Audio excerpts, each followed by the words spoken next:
Baik, kita mulakan. Hari ini kita bersambung pelajaran hadis, iaitu masih lagi dalam babul musaqah wal ijarah. Babul musaqah wal ijarah. Artinya, musaqah itu memberikan sawah atau ladang untuk dipajak orang lain dengan syarat hasilnya dibagi dua atau sesuai dengan perjanjian.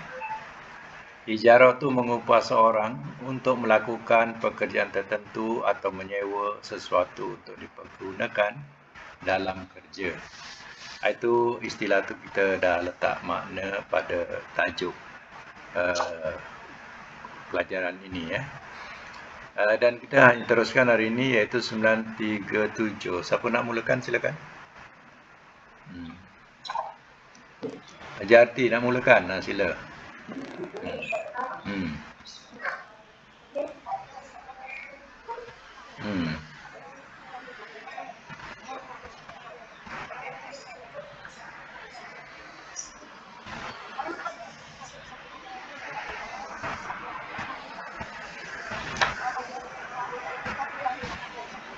Ya, satu lagi.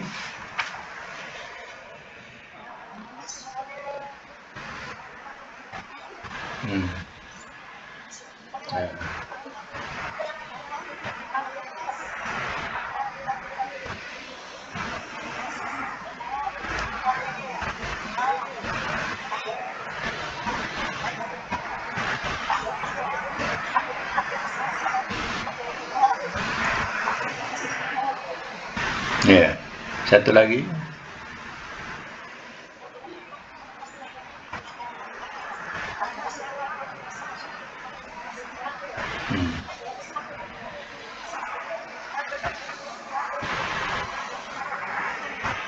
Berikan.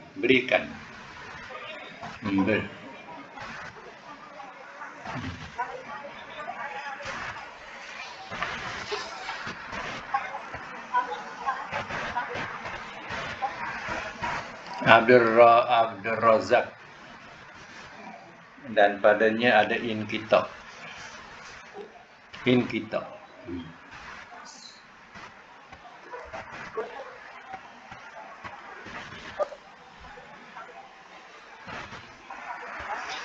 Hanifah.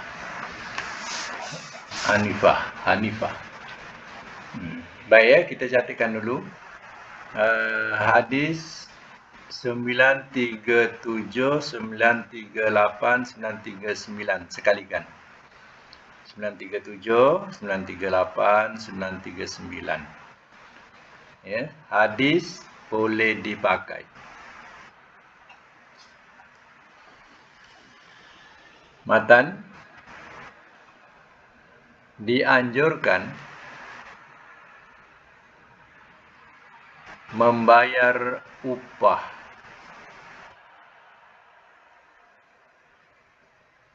secepat-cepat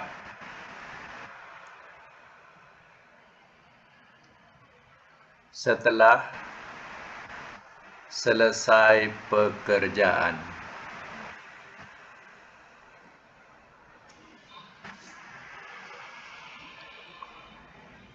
Hukum lil irsyad.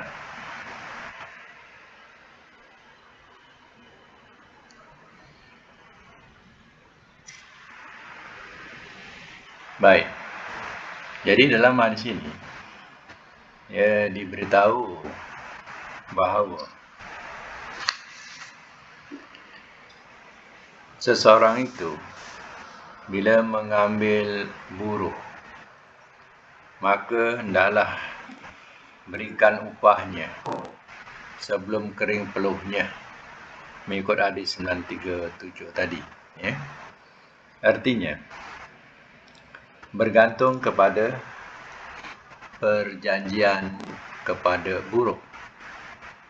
Contohnya, kalau seandainya perjanjian itu bayaran dia cukup sebulan, baru dibayar gaji, ataupun 2 minggu sekali bayar gaji, itu adalah perjanjian yang mana setelah 2 minggu ataupun setelah sebulan, maka hendaklah dibayar gajinya. Ya, jangan dilewat-lewatkan. Dan seandainya ia berupa sementara, contohnya biasalah, ya kita panggil orang mesin rumput di rumah. Ya, jadi bila dah habis mesin tadi, ya, kita berikan upahnya sebelum peluh dia kering. Jangan dia menunggu-nunggu lama, ya kita membiarkan dia menunggu-nunggu daripada upah yang nak diberikan. Jadi ini perkara yang tidak baik. Jadi tak perlu dia menunggu dia habis selesai ya kita pun terus bagi upah dia. Itu dikatakan sebelum peluhnya kering. Ya. Jadi macam itulah cara, ya, cara yang ditegaskan oleh Rasulullah SAW tentang hal tanggungjawab seseorang itu yang memberikan bertanggungjawab ke atas buruhnya. Jadi terkadang seorang itu tidak kisah atau tidak mengesahkan, sehingga kadang buruh tu dah malas nak menunggu, dia pun tinggalkan, dia pun balik. Lalu tuan rumah tengok mana pula siapa tidak balik pula. Ya, ini bukan salah buruh tu, tapi salah diri kita. Ya, kita mengabaikannya. Itu perkara ini tidak baik dalam hal kita mengambil buruh. Ya. Dan hadis 940 pula saya katakan 940 hadis lemah. Hadis lemah, matan dia diperintah menentukan upah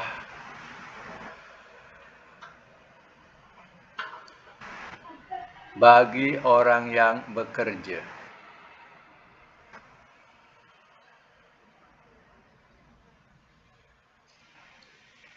Hukum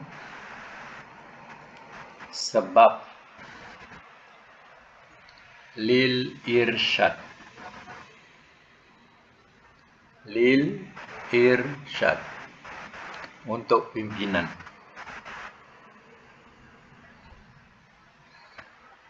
Baik, mengikut hadis 940 ni hadis lemah.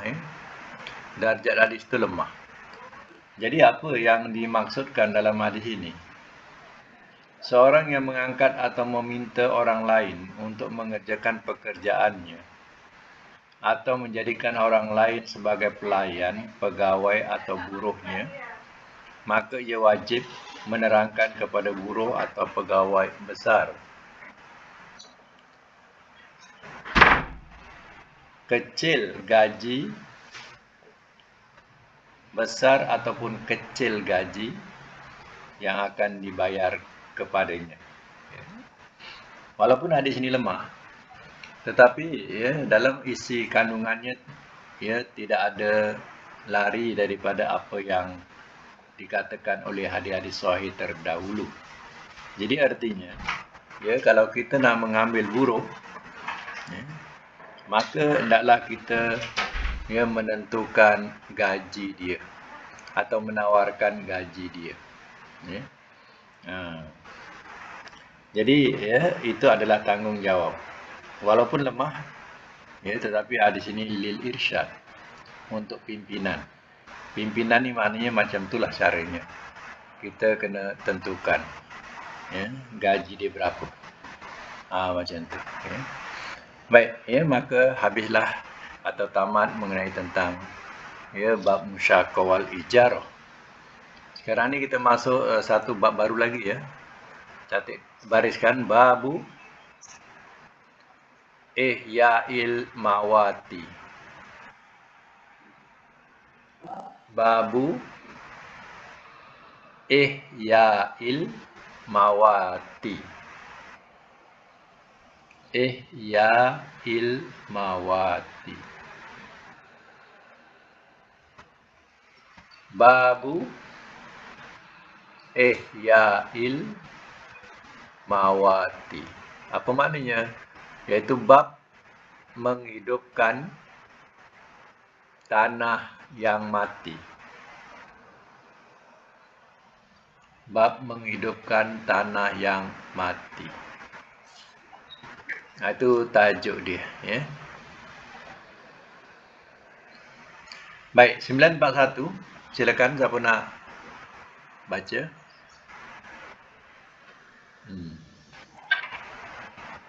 Silakan. Dari Urwah. Buka mic kalau nak baca. Silakan. Siapa yang belum baca? Baca je lah. Okey, sila.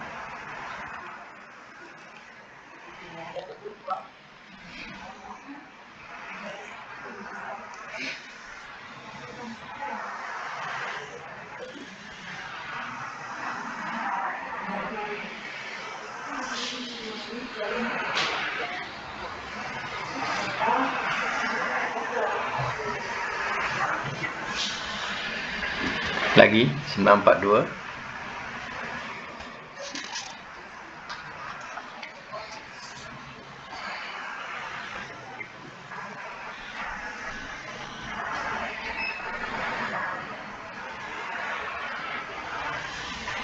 Lagi.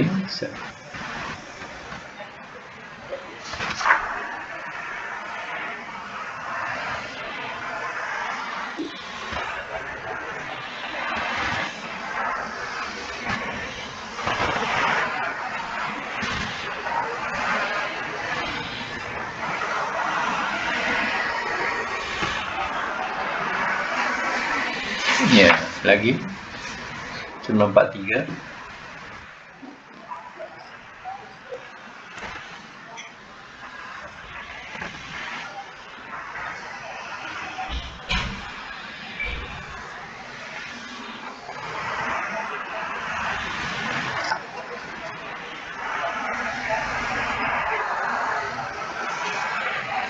Baik, jadikan 941, hadis 941, hadis 941 dengan 942 sekalikan ya, dia sama hukum.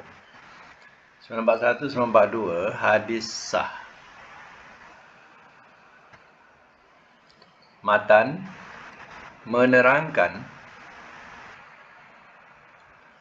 orang yang memakmurkan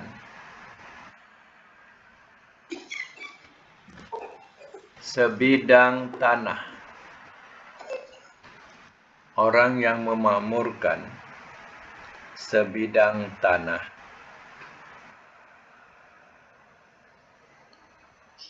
yang tidak dimiliki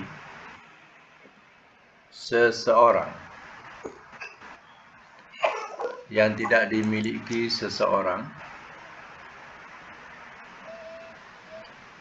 maka dia lebih berhak kepada tanah itu.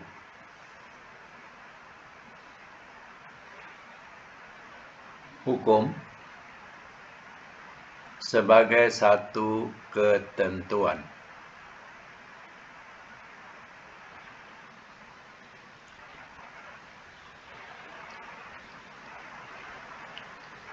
Sembilan 943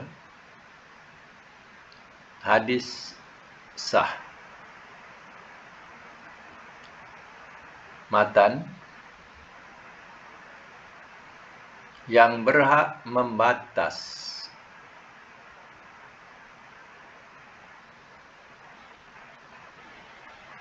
pemakaian tanah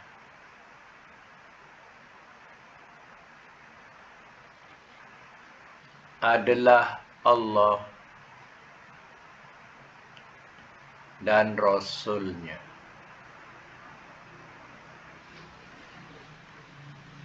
Dalam braket pemerintah.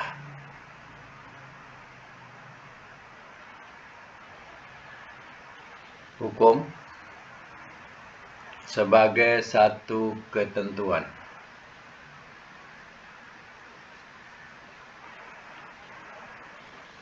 Baik, saya masuk mula ya. Hadis 941 dengan 942 ini. Ya. 941 diterangkan.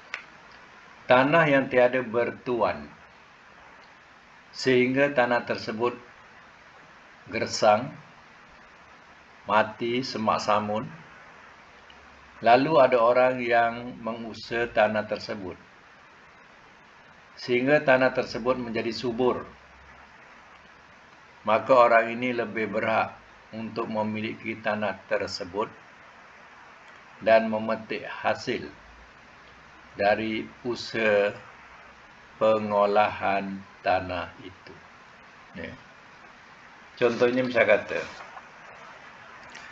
di depan rumah dia ada rizab. Rizab tu sama ada rizab sungai ke atau rizab jalan. Luas rizab tu. Jadi orang yang berada kat situ, yang paling berhak ialah orang yang berdepan dengan rizab itu. Lalu dia usahakan, dia tanam itu, tanam ini, hasilnya boleh dituai, boleh diambil, boleh dijual. Selagi pemerintah tidak mengambil tanah itu, ataupun tanah itu diberikan geran sebagai geran tol contohnya, sebagai rizab, dibagi geran tol, tak apa, maknanya dia juga boleh usahakan. Selagi pemerintah tidak mengambil. Tapi kalau hak seseorang, memang ada hak seseorang, walaupun ia kosong, sebenarnya kita tidak ada hak untuk menanamnya. Kalau kita menanam, tuannya mengambil alih, ataupun tuannya nak mengambil tanah itu, tanaman kita tidak ada boleh kita minta ganti rugi. Tak boleh. Kita minta ganti rugi kepada tuan tanah itu, tak boleh. Itu adalah hukum yang mengikut syarak yang telah diberikan oleh Rasulullah SAW.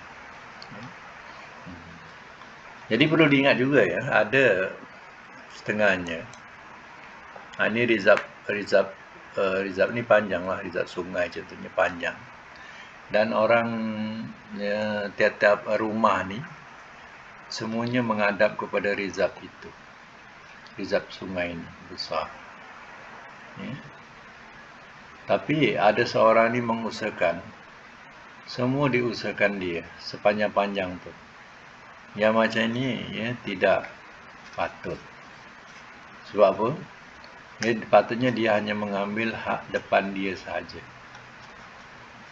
Jadi yang lain tu berikan kepada hak-hak orang yang berhadapan dengan rizab itu. Jadi tak patut kalau dia usahakan semuanya sepanjang-panjang, sehingga jiran-jirannya yang ingin nak bercocok tanam dah tak boleh. Dan jiran kita dia dah pagar pun rizab depan tu, dia dah pagar, semua dia kuasai. Ini tidak patut macam tu. Ini tamak. Jadi dia tidak memberikan hak jiran. Macam ni tidak patut. Kecuali kalau kebun, contohnya kadang kebun dalam kebun tu pula, yang kebun kita ni pula ada berlebih rizab 1 ekar contohnya. Tapi tak ada yang punya. Rizab tu kerajaan punya, bukan hak seseorang. Maka orang tuan kebun tadi, dia pun kerjakanlah, sambung dengan 1 ekar tadi dengan dia punya tanah contohnya 5 ekar, campur dengan rizab tu ada 1 ekar lagi diusahakan. Yang berhak dia. Sebab rizab tu benar-benar pada tanah dia, atau berhadapan dengan tanah dia. Jadi dia berhak mengusahakan, dan dia boleh mengambil hasilnya selagi kerajaan tidak menggunakan tanah itu. Ataupun dia minta geran sementara pun boleh, ataupun minta terus pun boleh, seandainya diizinkan oleh pemerintah. Tapi kalau tidak diizinkan oleh pemerintah, kita hanya sekadar bertani saja kat situ selama tidak dipergunakan. Ya. Syaratnya bukan orang lain, ya.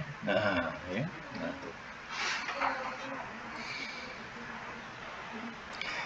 Baik, hadis 943 ni. 943. Surat 941 dengan 42 ni sama, ya. 943 ni, ya, hak untuk mendapatkan batas tanah untuk keperluan pengembalaan unta, kambing dan binatang ternak lain hanyalah ada pada Allah dan Rasul-Nya. Maksudnya, apabila batas-batas tanah pada hukum telah ditetapkan oleh negara atau oleh pemerintah, maka tidak seorang pun boleh mengembala pada tempat-tempat yang terlarang untuk mengembala binatang. Terkadang ada tanah-tanah dikatakan sebagai hutan simpan, contoh. Ia dilarang menceroboh. Jadi hal macam tu diwartakan, kita tak boleh. Kita tidak boleh menceroboh.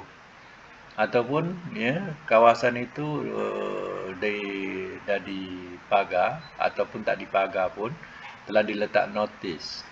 Ya, contohnya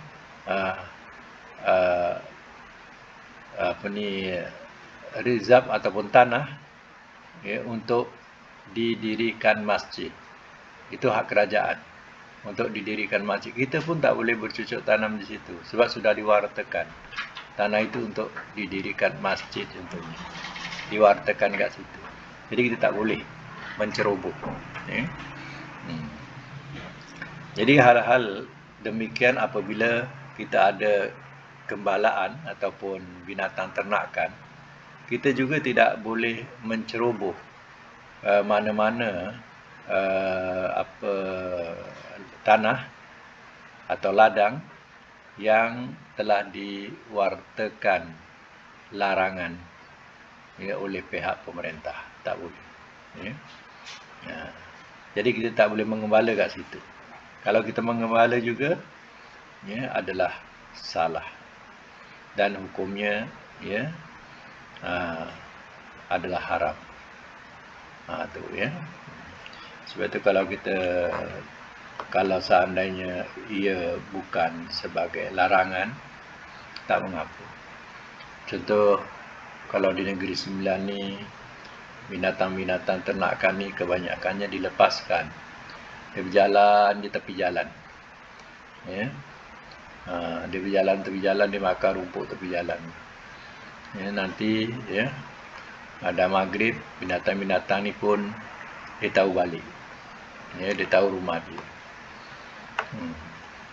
Tapi masalahnya itulah, maknanya kalau mana-mana pintu-pintu rumah atau pagar rumah terbuka, pada masa itu, ya, kami akan menceroboh masuk ke dalam kawasan-kawasan rumah dan memakan makanan ataupun tumbuh-tumbuhan yang ada dalam kawasan rumah orang. Jadi, ya, hal itu sebenarnya tidak baik. Tapi, pihak yang punya tanah dia perlu, ya, memagarlah. Perlu memagar. Sebab ternakan itu bebas. Macam di Selangor tak? Di Selangor, binatang-binatang ni kalau diletakkan tepi jalan contohnya makan rumput, diikat. Baik lembu, ya, akan diikat. Kambing diletakkan dalam kandang ataupun, ya, ada padang ragut dia. Itu di Selangor. Sebab itu di Selangor kebanyakan kawasan rumah mereka tak berpagar. Sebab binatang tak masuk dalam. Binatang kat Selangor tak dilepas. Kebanyakan dah tahu tempat. Tapi yang saya tahulah. Kalau di Negeri Sembilan tak. Di Negeri Sembilan perhatikan, semua rumah berpagar. Ya, rumah-rumah kampung, kawasan kampung semua berpagar. Apa sebab? Sebab ternakan bebas, dibebaskan. Kalau tak ada pagar, habislah. Ya, kalau ada bunga-bunga selesai. Ya, ada tanam-tanaman habis. Ya. Sebab itu jangan salah faham. Di Negeri Sembilan banyak. Kita tengok kenapa semua kawasan ya rumahnya berpagar. Ya. Pada kawasan rumah tu besar, luas, tapi berpagar. Sebab masalah ternakan ni lah. Di Negeri Sembilan banyak ternakan ni dibebaskan macam tu. Nak marah pun tak tahu macam mana nak marah. Ya. Kalau di Selangor tu bertanggungjawab yang punya ternakan. Dia ikat. Ya. Ternakan tu diikat. Kadang setengahnya dipotongkan rumput. Letak dalam kandang, dipotongkan rumput. Ya. Dibagi makan. Tak kasih binatang tu keluar. Jadi itu disiplin. Ya. Supaya binatang-binatang ini tidak memakan yang subahat. Kalau kita lepaskan macam tu, dia makan hak orang kan subahat. Ya. Jadi nak dikira baiknya memang tak baik lah. Ya. Yang salah tuan punya binatang tu lah. Tuan punya ternakan tu. Ya. Okey, sekarang kita teruskan lagi hadis 944 ya. Buka mic ya. Mic buka. Tertutup. Siapa lagi membaca? Syalimah belum baca. Puan Halimah 944. Itu mic buka dah. Tak dengar lah. Sini tak. Okey.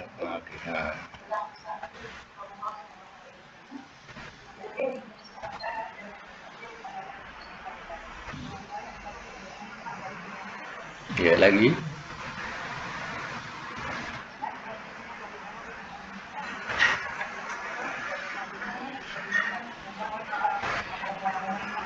Lagi.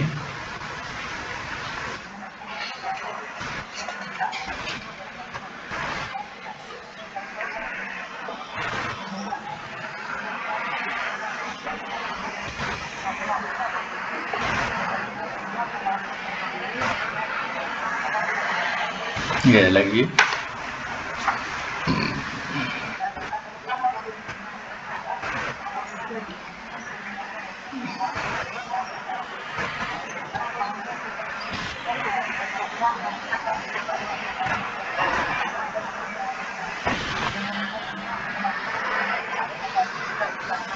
Ya, okey. 944 dulu ya.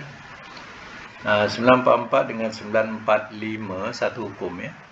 944 dengan 945. Hadis boleh dipakai.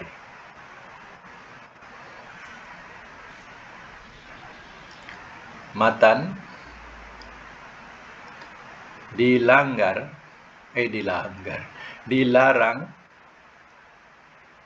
melanggar hak seseorang. Dilarang melanggar hak seseorang.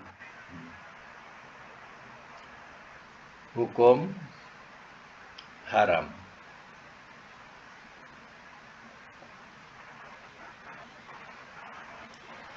Hadis 946. Hadis sah. Matan, orang yang memaga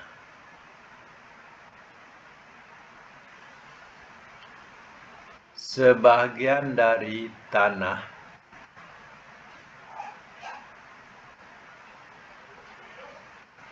yang tidak dimiliki seseorang,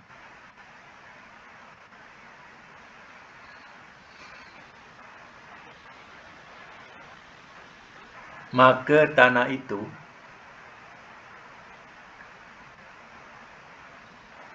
menjadi hak miliknya.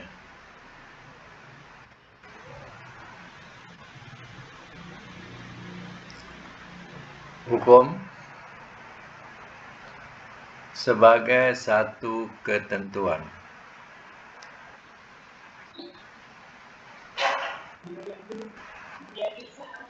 Menjadi hak miliknya.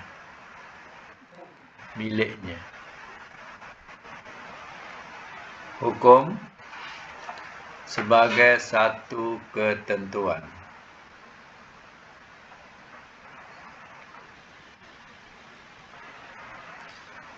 Hadis 947. Hadis boleh dipakai.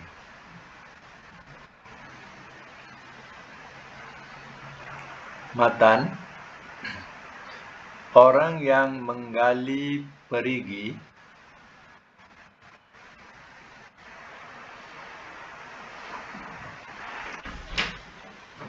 di tanah yang tidak dimiliki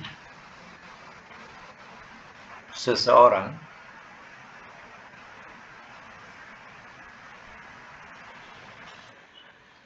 dia berhak mengambil tanah 40 hasta sekeliling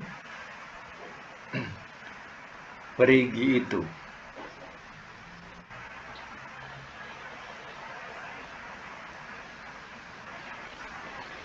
Hukum sebagai satu ketentuan.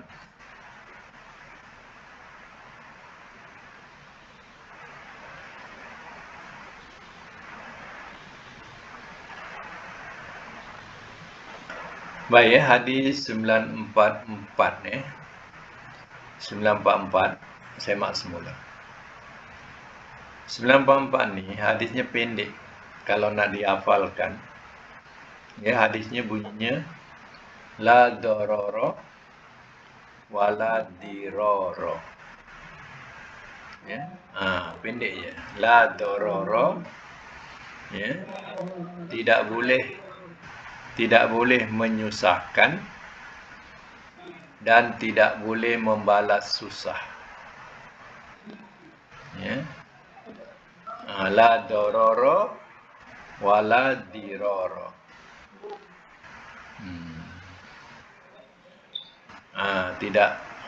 Tidak boleh menyusahkan dan tidak boleh balas susah. Kalau dimanakan bahaya, tidak boleh membahayakan dan tidak boleh membalas bahaya. Kalau diterjemah mudarat, tidak boleh memudaratkan dan tidak boleh membalas mudarat. Ya? Macam tu. Ya? Pendek ya hadisnya. Satu baris atas, satu baris bawah. Ya? Okey, apa maksudnya? Setiap orang tidak boleh bertindak merugikan orang lain. Dan orang lain yang merasa dirugikan tidak boleh membalas dengan tindakan yang merugikan pula.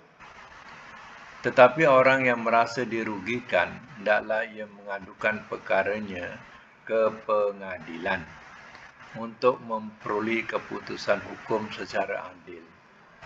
Artinya, tak perlu nak sampai berparang. Tapi hendaklah cari jalan pengadilan yang sebaiknya.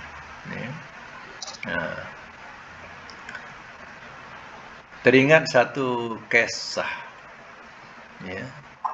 seorang yang bergelar ustazah. Dia telah mengambil hak jiran dia. Mana hak jiran dia sehingga berlaku pertengkaran. Dan setelah dihukum memang dia mengambil hak jiran dia, mana kawasan jiran dia. Maka sampailah dibawa kepada pengadilan. Bila bawa kepada pengadilan, tetaplah jiran dia itu yang punya tanah adalah hak dia. Maka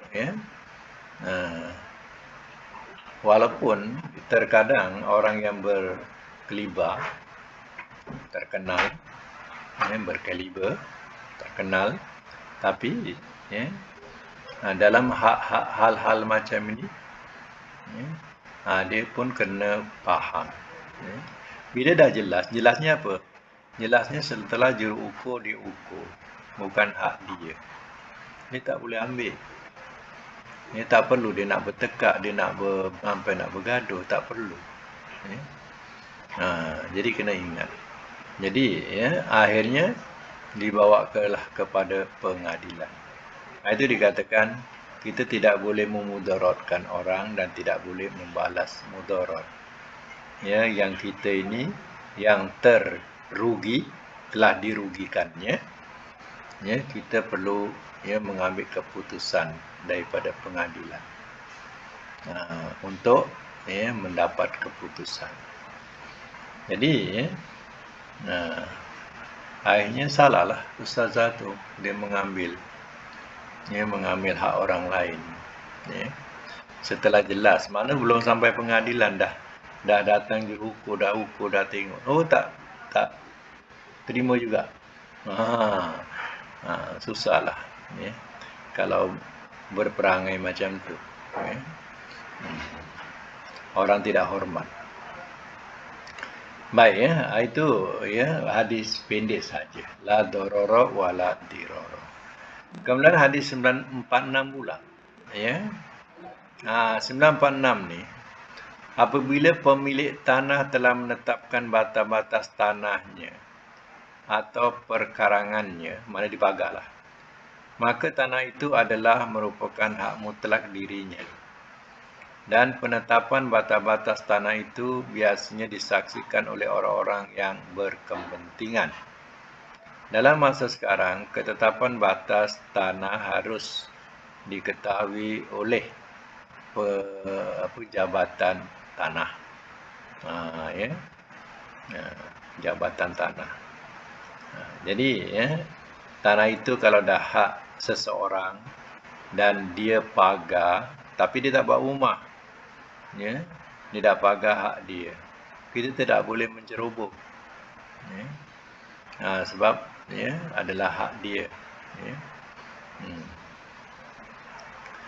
Dan seandainya ia tidak berpagar, contohnya di sebelah kawasan kita, bagaimana pula? Kita tengok semak sama. Apa yang kita khawatirkan sebagai jiran, kita jiran dia, yang kita takutkan ialah binatang-binatang buas. Kita takut binatang berbisa, ular dan sebagainya. Jadi kita clearkan, mana kita sendiri, kita terangkan, bersihkan. Ini tuannya tak tahu kat mana, tak dapat dihubungi. Tapi jiran kita tak tahu kat mana, tak dapat dihubungi dan tak pernah tengok pun. Maka dia pun usahakanlah tanam cili lah, tanam apalah, terung lah, sebagainya lah, contohnya. Maknanya boleh kita tanam, tapi seandainya tuannya tahu dia nak melakukan sesuatu bangunan, buat satu bangunan kat situ, tanaman kita pula tengah menjadi, pada masa itu dia berhak mencabut atau kita cabut. Kena faham kita tak ada hak langsung tu. Sama ada dia yang punya tanah itu mencabut tanaman kita, ataupun kita sendiri cabut. Itu kena ingat tu, sebab bukan hak kita. Kita hanya niat, kita hanya nak membersihkan tu, tujuannya supaya jangan ada binatang-binatang buas menyurup dalam situ. Tapi kalau dah berpagar, Itu susah sikit lah. Mana kita akan nak potong pagar tu. Ya? Kita dah menceroboh. Jadi susah sikit. Kalau tak berpagar, ya, kita bolehlah lakukan itu kerana apa? Untuk keselamatan. Ya. Baik, dalam hadis 947 pula, 947 ya, 47. Hadis ini menerangkan tentang orang buat perigi. Tapi tanah itu tanah kerajaan. Ya, dan tanah itu tidak diwartakan apa-apa sebagai ya reserve yang tersepit. Contohnya tersepit, tanah tersepit. Ya. Maka ya, orang ni pun buatlah perigi. Bila buat perigi, mengikut hadis ini, dia ada hak untuk menguasai seluas 40 hasta keliling perigi itu. 40 hasta siku ya, satu siku ni. Ini namanya hasta dalam bahasa Arab. Satu siku. Jadi 40 siku ni lah. Dia lebih satu kaki ni ya. Ke siku ni dia lebih satu kaki 12 inci lebih kurang macam ni. Jadi dia lebih. Ya. Ini namanya hasta. Maknanya ya, satu siku ni kali 40 lah. 40 hasta nama dia. Ya. Keliling tu dia boleh miliki untuk dia memberikan minum ternakan dia, ya. Tak ada salahnya.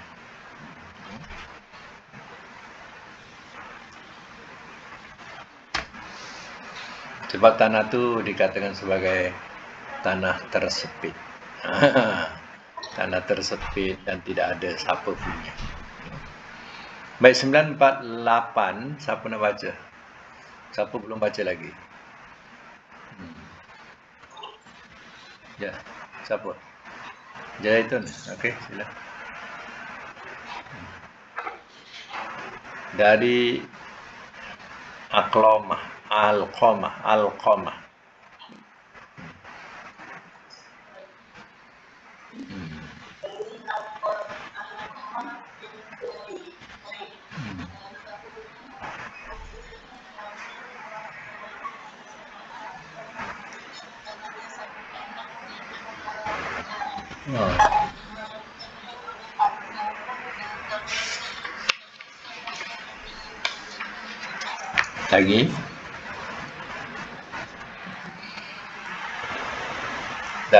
Lagi dari Ibn Umar.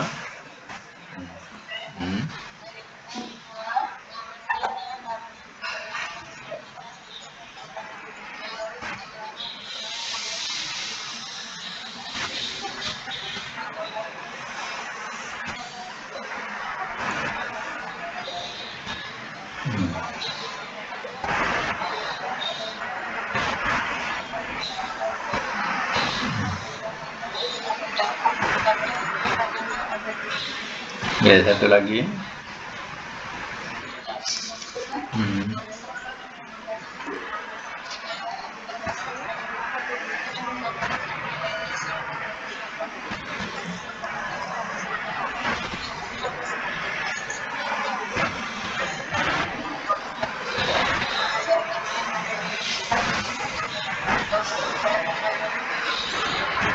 Sikot. Sikot ni mana kepercayaan. Sikot tu mana kepercayaan. Baik, catatkan 948 hadis sah. Hadis sah. Matan dia, pemerintah boleh membagi-bagikan tanah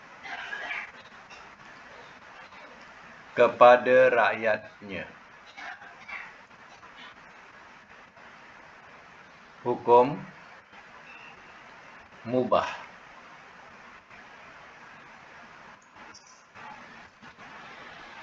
Sembilan 949 hadis lemah. Matan menerangkan salah satu cara salah satu cara untuk membagi tanah pada rakyat.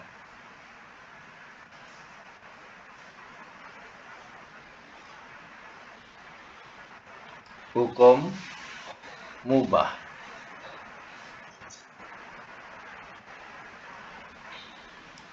Sembilan lima kosong hadis sah. Matan, manusia bersekutu dalam 3 benda.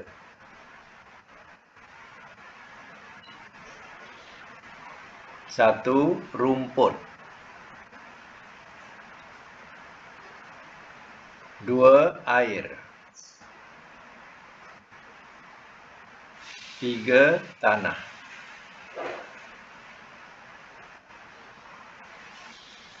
Yang ada di tempat-tempat yang tidak dimiliki seseorang.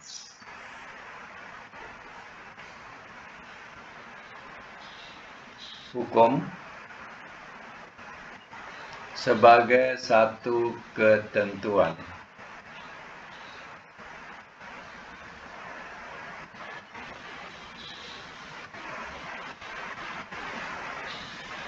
Baik, 948. Semak semula. 948 ni maksudnya tanah yang Rasulullah berikan kepada Alqamah adalah tanah yang tidak bertuan dan diberikan kepadanya untuk dimiliki selamanya atau untuk jangka tertentu. Mana pihak pemerintah ia ada salahnya dia membagi-bagikan tanah pada rakyatnya.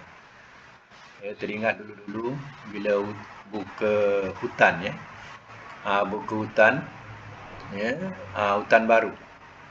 Hutan betul dibagikan kepada penduduk. Jadi penduduk tu ditemuduga ini maka dia dapat satu orang dapat 5 ekar. Satu orang dapat 5 ekar. Hutan betul, tapi syaratnya dia dikerjakan sendiri untuk pertanian. Itu kebanyakan di Selangor. Mereka bukan felda, bukan rancangan. Kebanyakan mereka punya tanah sendiri. Sebab kerajaan bagi kat dia. Dan dia usahakan sendiri daripada hutan sampailah menjadi tanah kebun. Hutan betul jadi tanah kebun. Itu makna hak kerajaan. Atau pemerintah yang memberikan tanah kepada rakyatnya. Itu bukan rancangan. Rancangan ni untuk mereka masuk ni dah siap bertanam. Dah siap ada rumah. Jadi masuk tinggal dia mengusahakan saja. Tanah itu dah siap, dah disiap tanaman dah. Tapi dia tak miliki. Tak macam yang di contoh di Selangor yang mana mereka terus miliki tanah itu. Hak dia, geran dia, macam tu. Tapi kalau di rancangan ni macam kita juga kat estate. Kita tak boleh nak jual tanah itu sebarangan, tak boleh. Sebab itu hak lagi. Hak felda. Jadi bukan hak kita. Jadi macam kita duduk kat estate lah, macam itulah ibaratnya. Berbeza dengan yang saya cerita tadi, itu dimiliki betul geran-geran dia. Kalau dia nak jual selepas itu dah hak dia, tak ada salahnya. Baik, hadis 949. 949 ini Rasulullah pernah memberikan sebidang tanah yang tiada bertuan kepada Zubair, yang luasnya adalah sejauh kecepatan kuda Zubair melangkah. Jadi ini adalah salah satu ketetapan macam mana mereka memberikan tanah itu. Jadi macam mana kecepatan kuda itu, maka dia telah mendapat tanah seluas itu. Itu cara ya. Sebab itu dalam hukum ni menerangkan salah satu cara untuk membagi tanah pada rakyat. Jadi tidak ada salahnya. Macam sekarang ni kita dah moden dengan ukuran tepat dengan ukuran dia dan tersusun. Jadi hal itu lebih baiklah. Kemudian 950 ni ini 950 berkaitan dengan 3 perkara. Semua manusia berhak untuk memanfaatkan rumput, air dan api selama barang tersebut belum ditentukan siapa pemiliknya. Kalau orang nak ternak kat padang tu, siapa-siapa boleh ternak sebab tak ada pemiliknya. Begitu juga kalau seandainya di tempat itu ada air. Ada air dan air itu bukan milik seseorang. Jadi dia boleh memiliki semua. Contohnya air sungai daripada atas bukit mengalir. Itu semua hak, tak boleh kita nak kuasai. Itu hak semua orang. Boleh mengambil air itu. Begitu juga dengan api. Dulu tak macam kita sekarang ni petik api, ada pemetik api. Mudah sangat kita nak menghidupkan api sekarang ni. Dulu nak menghidupkan api, macam mana kita tengok sejarah. Kena gosok kayu tu, sampai dia keluar asap, keluar api. Mempunyai susah nak dapatkan api. Tapi terkadang ada api tu sentiasa menyala di bumi. Dia macam bunga api je, keluar je. Artinya orang kalau nak ambil api, masa tu dia akan mengambil api kat situ, dicucuk kat situ. Ambil barak benda kering, dia akan bakarkan ke situ untuk dibawa balik. Itu cara mereka nak mengambil api. Sebab itu disebut api. Macam kita sekarang ni senang betul kita nak hidupkan api. Itu ceritanya dulu. Mereka nak hidupkan api susah. Kadang bila api itu hidup, kadang dia tak nak padam, sambung bakaran dia tu. Disambung. Tapi kemungkinan ada tempat dia keluar api. Dia ada tempat tu dia menyala je daripada bumi. Keluar api daripada bumi macam seolah gunung berapi. Tapi dia kecil je, dia boleh keluar api macam tu. Kalau ada macam tu bukan tanah dia, bukan hak dia. Dia artinya semua orang boleh ambil api itu, boleh untuk menyalakan bahan-bahan api ke situ. Tak ada salah. Dan itu saja untuk hari ini. Akan datang kita akan masuk dalam bab wakaf. Wakaf. Al-Waqfi. Ini berkaitan dengan wakaf. Okey, sekadar itu dulu untuk hari ini. Mudah-mudahan kita dapat manfaat bersama. Dan alhamdulillah dapat hadir semua. Yang tak dapat hadir tu insya-Allah ada rakaman insya-Allah. Okey, itu saja untuk hari ini. Alhamdulillah, sadaqallahul azim wa sadaqa rasulul karim. Wa nahnu ala